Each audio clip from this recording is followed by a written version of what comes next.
और ये ज़्यादा हताश होने की ज़रूरत नहीं है। ये जिस तरह कुछ दिन पहले प्रॉब्लम हुई थी, थोड़ी प्रॉब्लम और होगी, क्या फर्क पड़ता है। जिंदगी रुकती नहीं है। आज सुबह हुआ है तो शाम होगा, ये तय है। जिंदगी मिली है तो मौत पक्का है। लेकिन ये जिंदगी जो है आप सबके बदौलत है, आपने दी है मुझे। ये चीजें कौन करा रहा है, नहीं करा रहा है, क्यों करा रहा है, ये सबको पता है। सब जानते हैं कि कहां से हो रहा है, कैसे हो रहा है। बट ठीक है ना, अब आपको तय करना है किसको सुनना है, किसको नहीं सुनना है, किसको सब्सक्राइब, किस कंपनी को सब्सक्राइब करना है, किसको अनसब्सक्राइब करना है। ये तो आप तय करते हैं ना। किसी कंपनी की जिंदगी हो या कलाकार की जिंदगी हो, आर्टिस्ट की जिंदगी हो, ये आप तय करते हैं, क्योंकि आप सबने बनाया है। तो इतने करोड़ों लोगों की बनाई हुई जिंदगी को कोई एक आदमी खत्म कर दे, ये संभव तो है नहीं। इसीलिए जिंदगी में कभी हताश नहीं होना चाहिए। मेरी औकात जो थी, आप सबको पता है कि मेरी औकात क्या थी। मैं एक भैंस चराने वाला आदमी हूँ, पढ़ा लिखा नहीं हूँ, इमोशनल हूँ। और मैं जिंदगी में इमोशन का कद्र करता हूँ, शायद विश्वास करता हूँ लोगों पे। और कोई कहता है कि भैया ये चीज है, तो मुझे लगता है कि नहीं यार, भाई है, गलत तो करेगा नहीं मेरे साथ। इसलिए चीजें अब ठीक है, चीजें हो जाती है, बट विश्वास तो करना ही पड़ेगा ना कहीं विश्वास तो करना ही पड़ेगा। और विश्वास में ये सारी चीजें हुई। कुछ भाई न्यूज बना रहे हैं कि 5 करोड़ रुपए मुझे मिला है। भाई सॉरी, 5 करोड़ की बात ही नहीं है, और 5 करोड़ मुझे मिला ही नहीं है। ठीक है, जितने पेमेंट मुझे मिले थे उतने का मैंने गाना दे दिया था। हाँ, बात यहां बिगड़ी कि आप मेरे हिसाब से काम करिए। तो मैं किसी का गुलाम हूं नहीं, मैं आजाद इंसान हूं। मैं अपने मन का, मैं नरक का राजा हूं, स्वर्ग का नौकर नहीं। मैं ऐसा हूं, मैं छोटा मालिक बन के जीवन चलाना चाहता हूं, बड़ा नौकर बन के नहीं। और आप सबने ये ताकत दी है मुझे, आप सबके बदौलत ये ताकत मुझे मिली है। नहीं तो एक लिट्टी बेचने वाली की औकात क्या हो सकती है, एक दूध बेचने वाली की औकात क्या हो सकती है, जो आदमी 10-10 घर में नौकर होगा उसकी औकात क्या हो सकती है। मेरी क्षमता मुझे पता है, मेरी औकात मुझे पता है कि मैं जमीन से यहां तक पहुंचा हूं। और एक मैं किसान का बेटा हूं। आज भी दिमाग में स्टार्डम नहीं है, आज भी मेहनत करता हूं, 24 घंटे जगता हूं। इस फैसले के बाद मैं पूरी रात सोया नहीं, वो जाहिर सी बात है।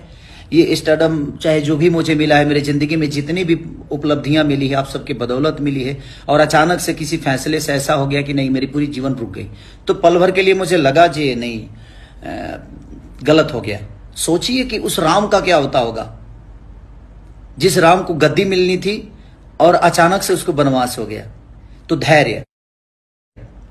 धैर्य बहुत बड़ा चीज होता है जिंदगी में, कि धैर्य अगर आपके पास है तो जिंदगी में आपका कुछ बिगड़ेगा नहीं। और जिसके पास इतनी जनता हो, जिसके पास इतना प्यार हो, जिसके पास इतने सारे हाथ देने, आशीर्वाद देने वाले हाथ हो, उसका कोई क्या बिगाड़ सकता है? मैं हताश नहीं हूं इस चीजों से। और आप लोग बिल्कुल निश्चिंत रहिए, चिंता मत करिए। मेरी जिंदगी किसी एक की नहीं है जो कोई खत्म कर देगा। और 5 करोड़ वाली बात बिल्कुल गलत है कि मुझे 5 करोड़ रुपए मिला है। तो जो भी भाई हमारे न्यूज बना रहे हैं, प्लीज आप इस बात को एक बार पढ़िए और देखिए। 5 करोड़ मिला नहीं है, उन्होंने 5 करोड़ का दावा किया है कि 5 करोड़ आपको मुझे देना पड़ेगा अगर आप मेरे साथ काम नहीं करते हैं तो ठीक है। और कोर्ट का फैसला है तो मुझे मंजूर है, मुझे इतराज नहीं है। मैं एक नागरिक हूं, मैं हिंदुस्तान का नागरिक हूं और मुझे हर चीज का सम्मान करना चाहिए। और मुझे सम्मान है, कोर्ट के फैसले का मैं सम्मान करता हूं। बट उसके आगे भी तो चीज है, ऐसा थोड़ी है कि उसके आगे चीज नहीं है। ये जिंदगी यहां तक खत्म थोड़ी होती है। और जिंदगी आप सबके बदौलत है मेरी। आप जिस दिन चाहेंगे उस दिन मैं खत्म हो पाऊंगा। शायद किसी एक के खत्म करने से ये जिंदगी खत्म नहीं हो सकती, क्योंकि आपने बनाया है, आपने मुझे हर उस मोड़ पे साथ दिया है मेरा। बट ठीक है, मैं मेहनती आदमी हूं, मैं मेहनत करना जानता हूं। मैंने किसी को, और ईश्वर है, महादेव सबका उद्धार करता है। अगर मैं गलत होऊंगा तो कल भी जो मेरे साथ होगा वो गलत होगा। अभी फैसला बहुत दूर तक है, अभी इतना जल्दी खत्म नहीं होगा। इसके बाद भी न्यायालय है, इसके बाद भी चीजें हैं। हम लोग लड़ने वाले लोग हैं, गरीबी से उठकर आए हैं। तो गरीबी से आज आप लोगों ने इतना बड़ा साम्राज्य खड़ा करा दिया ना खेसारी लाल यादव का। और ये साम्राज्य मेरा नहीं है, ये आप सबका है। आपने मुझे संवारा है और आपको भी पता है कि आपने मुझे कहां से उठाकर कहां रखा है। तो जिंदगी इतनी जल्दी खत्म थोड़ी होती है।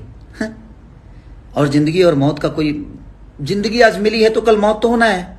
तो इससे भागना क्यों और इससे डरना क्यों? मैं नहीं डरता अब, क्योंकि मेरे पास इतने आशीर्वाद देने वाले हाथ हैं कि मुझे लगता है कि मेरे माँ बाप आज अरबों में हैं।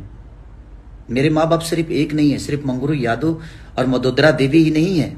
मेरे माँ बाप बिहार की वो सारी जनता है, यूपी की वो सारी जनता है, हिंदुस्तान में जहां जहां लोग मुझे प्यार करते हैं, आशीर्वाद देते हैं, सब लोग वो मेरे माँ बाप की तरह है, जिन्होंने मुझे संवारा है।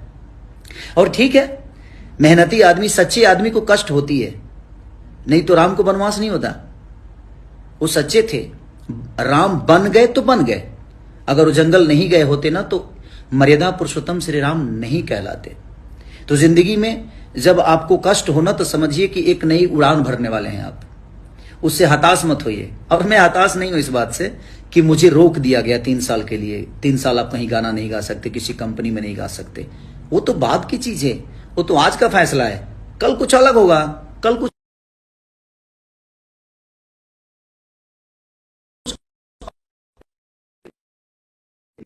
होना है, और ये पूरी दुनिया का नियम है। तो जिंदगी को संकुल निश्चिंत रहिए, मेरे कहने का मतलब यही है। और मैं आपका भाई हूं, कोशिश हमेशा करूंगा अपने फिल्मों द्वारा, अपने गाने द्वारा आप सबका मनोरंजन कराते रहूं। हमेशा मेरी कोशिश रहेगी कि आपका प्यार और आपका आशीर्वाद जिस तरह अभी तक मिला है मुझे, मैं हमेशा आपके साथ कोशिश करूंगा कि आपका प्यारा भाई, आपका प्यारा बेटा बनके आजीवन आपका सम्मान करते हुए, अपने संगीत का सम्मान करते हुए, अपने बुजुर्गों का सम्मान करते हुए अपने जीवन को मैंने चलाया है। और मुझे दुख इस बात का कभी नहीं होगा कि मेरा कुछ बर्बाद हुआ। बर्बाद अगर खेसारी होता है तो भोजपुरी समाज होती है। जो भी भाई अगर गलत न्यूज भी बना रहे हैं तो शायद उनको ये लगता होगा कि हम खेसारी को नीचा दिखा रहे हैं और खेसारी को गलत। भोजपुरी के कलाकार को अगर कोई हताश होती है, चीजें होती है, तो नो डाउट प्रॉब्लम भोजपुरी समाज को होता है, पूरे समाज को होता है। तो बस आप एकदम हैप्पी रहिए, बी पॉजिटिव, जिंदगी में पॉजिटिव रहिए। आप लोग खुश रहिए। आज नहीं तो कल इतना 14 ही बरस का वनवास हुआ था ना, लौटे तो मर्यादा पुरुषोत्तम श्री राम कहला के लौटे। वो नहीं तो वो अयोध्या में सिर्फ राम थे, दशरथ के पुत्र थे, बट लौटे तो मर्यादा पुरुषोत्तम श्री राम कहलाए। तो जिंदगी में जब वनवास से लौटती होती है ना, तो वो आपका कद ऊंचा करके लौट आता है। तो जिंदगी है, रास्ता है, चलना है, और रास्ते चलने में कांटे भी आते हैं। किसी फूल को तलाशना होता है ना तो कांटों का सफर करना पड़ता है, और वही छोटी छोटी कांटे होती हैं। बड़े पहाड़ पे चढ़ना होता है ना तो बड़े पत्थर आपको प्रॉब्लम नहीं करते, छोटे छोटे कंकड़ आपको प्रॉब्लम करते हैं, क्योंकि वो चुभते हैं आपके पैरों में। बड़े पत्थर पे तो पैर रख सकते हैं आप, लेकिन छोटी पत्थर जो होती है ना, वो आपको कहीं ना कहीं प्रॉब्लम करती है। तो जिस भाई ने ये ऐसा स्टेप मेरे लिए उठाया है वो भी सम्मानित है, मैं उनका भी सम्मान करता हूं कि वो खुश रहे। अगर इस फैसले से उनको खुशी मिलती है, उनको बहुत बड़ा दौलत मिलता है, तो ईश्वर क्या किसी को हक नहीं है कि अपने जीवन में बड़ा बन जाए। बस अपना ख्याल रखिए, और मैं ठीक हूं, मुझे कुछ नहीं है प्रॉब्लम, मैं भी हैप्पी, मैं कोई तकलीफ में नहीं हूं।